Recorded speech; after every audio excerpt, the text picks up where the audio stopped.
Velkommen til Nørden og Nuben. I dag mest med Nørden, hvor vi skal kigge på en lille hyldest til spiludviklerne fra Blizzard.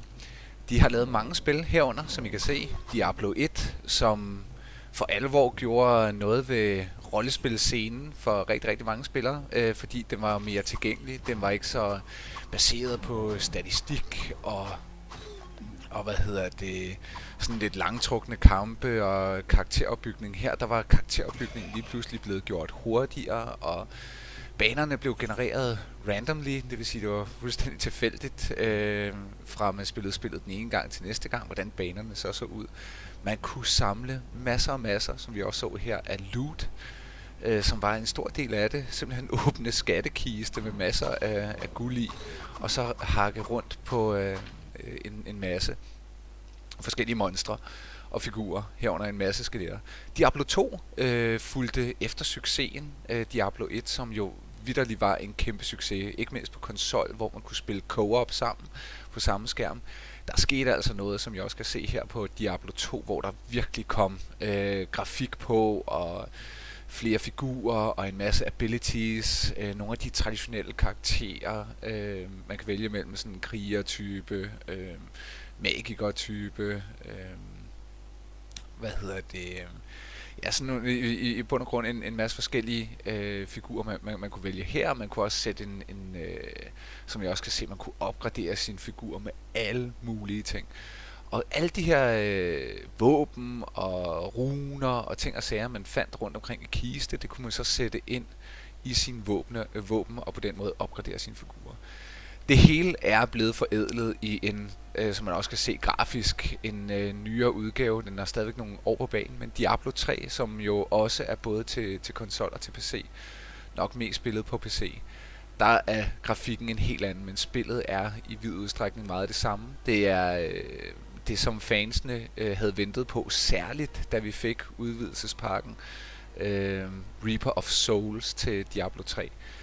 Blizzard har gjort det kæmpe med de her titler, og de har en fanbase på mange, mange millioner seere. Blizzard er måske et af spillehistoriens allerstørste udviklere, og det vil vi kigge lidt mere på her, når vi om lidt skal kigge nærmere på nogle af de andre spil, som Blizzard også har lavet. Men endnu en gang kan vi lige nyde et par billeder fra Diablo 3. Selvom vores figurer her står fuldstændig stille, så man kunne se, at der er meget af selve opbygningen af spillet, som er nøjagtigt lidt ligesom i 1'eren og 2'eren. Nu altså bare med et helt andet grafisk interface. Så skal vi lidt tilbage i tiden igen. Warcraft 1, det er et navn, som virkelig ringer for ørerne for rigtig, rigtig mange mennesker. Det her var i bund og grund en real-time strategiperle. Det vil sige, at man opbyggede en by, man producerede sine enheder, man gik i krig med nogle andre. Det er jo faktisk her, at de første spadestik til selve Warcraft-universet bliver lagt. Nogle af de figurer, eller man kan sige, nogle af de monstre, der er med i det her spil, er jo også nogle af dem, der stadigvæk er med i sådan noget som World of Warcraft, og ikke mindst, som jo også har et filmunivers og et kortunivers. Det skal vi nok komme tilbage til. Men det her, det er altså Warcraft 1. Det er her, hvor succesen Warcraft, den tager sin begyndelse. Men det er jo altså noget helt andet. Det her er jo ikke et rollespil. Det her, det er real-time strategi. Lidt i stil med det, der virkelig startede real-time strategibølgen Dune 2. Så var Warcraft der altså også Command & Conquer, som også er et real-time strategispil, som var svært populært. Her er der Warcraft 2, og det vi typisk kan se, ligesom med Diablo før, det er, at når vi bevæger os fra 1'ere til 2'ere, så sker der selvfølgelig også en tidsmæssig forskydning. Det betyder, at computerne bliver stærkere, de kan noget mere, der kommer lidt mere farver på, der kommer lidt flere detaljer på. Tingene bevæger sig lidt hurtigere, der kommer flere gameplay, der er flere muligheder, der er flere våben, der er flere karakterer, så at sige. Det er det, der sker stort set hver gang, der kommer en ny udgave af et spil, flere enheder. Core gameplayet er stadigvæk meget, meget nær det samme. Man bygger nogle bygninger, man opgraderer dem, man producerer enheder. Når man har tilpas med forskellige typer enheder, så finder man modstanderens by eller fort, og så nedkæmper man modstanderen. Det er sådan i meget, meget grove træk, det går ud på her i real-time strategi. Man har typisk nogle ranged enheder, som vi kan se her, nogle der spiller med bue og pil, og vi har også nogle enheder, som går melee, det vil sige går helt tæt på modstanderen. Igen, her der har vi Warcraft 3. Nu begynder der at ske noget ved grafikken, og helt generelt kan man sige, at det jo igen bygger ovenpå. Her der begynder vi så også at få sådan RPG-elementer, det vil sige rollespilselementer, fordi du får sådan nogle heroes, som kan rykke sammen med dine enheder, som gør, at enheden bliver stærkere og bedre, fordi du altså har en hero med. En hero kan i Warcraft 3 også påmonteres forskellige våben og dermed abilities, ting som den person har fundet. Sideløbende her med Warcraft 3, der skal vi faktisk huske på, at hele MOBA-scenen, multiplayer, online battle arenas, noget som er særlig kendt fra League of Legends og Dota 2, men det er faktisk på baggrund af Warcraft 3 her, og ikke mindst Starcraft, som vi også kommer til at kigge på om lidt, hvor meget af det her det bliver grundlagt. Så kommer World of Warcraft. Den skal som de første Warcraft real-time strategispillene, de ligesom skabte, der blev der bygget ovenpå. World of Warcraft er muligvis et af de mest revolutionerende multiplayer online role-playing games, der overhovedet MMORPG, der overhovedet er blevet lavet. Vi taler om hundredvis af timers storyline, karakterudvikling. Der er folk, der her langt over 10 år efter, at spillene udkom, der stadigvæk spiller det, opgraderer sine figurer. Jeg tror, at det nyeste level cap er omkring level 110. For nykommere ind i World of Warcraft-universet, der kan man nu starte med en højere level på nogle af sine figurer, så man betaler sig fra det, fordi ellers så skulle man virkelig logge mange timer ind i starten af spillet. Det her revolutionerende på mange, mange måder, fordi det tog masser af elementer, som vi kendte fra andre rollespil, og bare gjorde det endnu mere rigtigt og god grafik.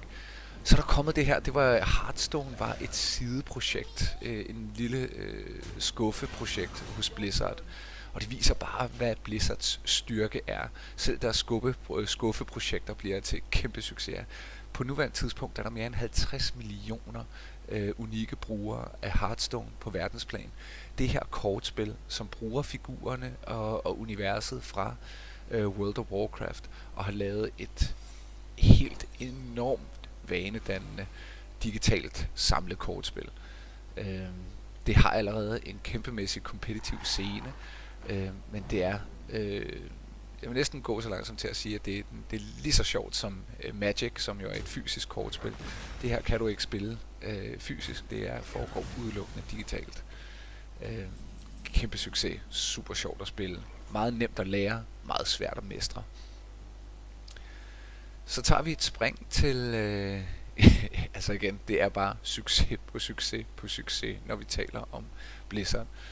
Og den næste succes, vi skal tale om, det hedder Starcraft. Starcraft bliver produceret selvfølgelig for en del år siden, mens at Warcraft kører og fungerer i et fantasy-univers. Det er stadigvæk real-time strategi, hvor at Warcraft er i fantasy-univers, der er Starcraft her, det er simpelthen i et sci-fi-univers.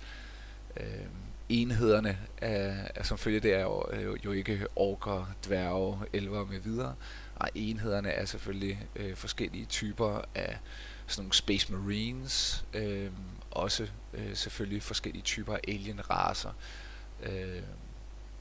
Ideen er den samme. Du skal ud og fange nogle ressourcer, for at du kan bygge dine byer og dine enheder, og så skal du ellers nedkæmpe fjenden, samle nogle specielle relics op med videre. Der er mange forskellige typer missioner. Med Starcraft 1, der blev e-sporten også virkelig noget, som Blizzard kom ind på, og ikke mindst også her med Starcraft 2. StarCraft 1 og 2 har en kæmpemæssig kompetitiv scene, fordi man netop vælger en race, dyster mod hinanden. Det gælder om at nedlægge modstanderens byer og enheder. Det kan være 1 mod 1, det kan være 2 mod 2. Det var faktisk især i Asien, at StarCraft havde millioner af seere, også fra allerede nu er de fleste ved jo, at e-sportscenen er blevet relativt mainstream, noget vi alle sammen kan have en holdning til. Men for mange år siden, der rykkede de rimelig hårdt steder som i Kina, men også ikke mindst Sydkorea, hvor at vi taler om stadions, der bliver fyldt for at se deres favoritspillere spille sådan noget som StarCraft mod hinanden, hvor man hæpper på nogle hold, der jo altså sidder på stole ved computer og dyster mod hinanden. Det kan vi nu se både i Nordamerika og Europa. E-sportscenen er meget stor. Alle større fodboldhold efterhånden med respekt for sig selv begynder også at have et e-sporthold, hvor man dyster i nogle af de her spil. CSGO, som Blizzard dog ikke har lavet, er også et af de store spil. Men et andet spil, som Blizzard har lavet, det er Overwatch, som er et first-person shooter. Det er samtidig en blanding af en first-person shooter og en MOBA, altså Multiplayer Online Battle Arena. Fordi det har nogle af de samme elementer. Du vælger en karakter, som har nogle specielle abilities. Du kan ikke ligesom skifte dine abilities ud undervejs, men du skal ligesom kæmpe sammen med et hold og sørge for, at I tilsammen har en god diversitet, forskellighed i de forskellige abilities, som jeres heroes, som du vælger, I har. Men det foregår altså i first person perspektivet. Man har igen også det, der hedder en ultimate, altså det vil sige, man har en ability, som er mere hardcore end alt muligt andet. De her spil, Heroes og Hearthstone, Overwatch, Diablo, er alle sammen spil, som Blizzard vedligeholder og sørger for at blive ved med at være underholdende tilgængelige. Der kommer nye udvidelser, nye figurer.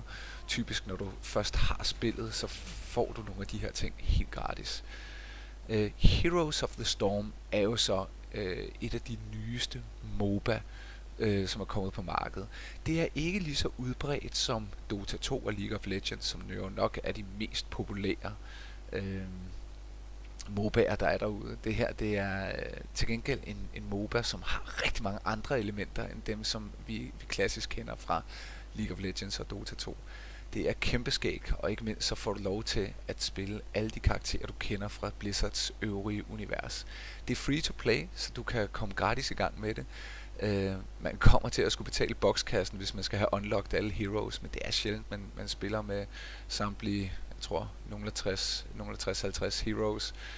Man finder typisk en 4-5 stykker, som man holder ekstra meget af. Og så kan man altså optjene in-game currency, ligesom i Hearthstone, hvor man kan lige så stille og roligt opbygge sin hero base og købe dem, altså in-game. Det kræver bare, at man spiller rigtig meget. Det her, det var en hyldest til Blizzard, som har gjort det fantastisk over årene og bliver ved med at gøre det, vedligeholder deres spil af en meget høj kvalitet og karat.